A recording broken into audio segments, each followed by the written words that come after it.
nuyu nañ leen bu baax jaajëfal leen ami site internet suñu live TV li gën a fos ci bopp xabaar yi nag dañ koy door rek wàllum politique foofu ca diwaan bu Matam nag li di APR commencé na tas tàncaarlang ndaxte nag ñu bëri ci ay militants am rek daal dinañu wutali parti bi di PDS parti démocratique sénégalais ginnaaw kii di Kalidou Diallo Sada Ndiaye mi nga xam ne moom ma nekkoon maire bu Ranérou Xarima Ba moom tamit nag daal dina fay jugee ko mu nekk opération boo xamante ne rek opération ñibbisi naa lañ ko mën a tuddee ndax kii di Karim Wade nag dafa lancé benn opération boo xam ne rek dafay récupérer waat ñi nga xamante ne ñoom ñoo nekkoon ab leader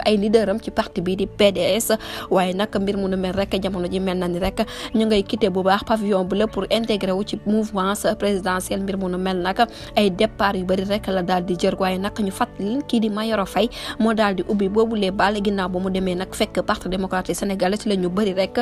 daal di koy utali ku ci mel ni Kalidou Diallo Sada Ndiaye ak ki nga xamante ne nag moom moo fi nekkoon maître bu Ranérou di wuyoo ci turu Xarona Ba du ñàkk rek dinañ leen toppandil boobu les information jërë ngeen jëf ci teewlu bi bu leen fàttee abonné bés cloche de notification ngir am yeneen info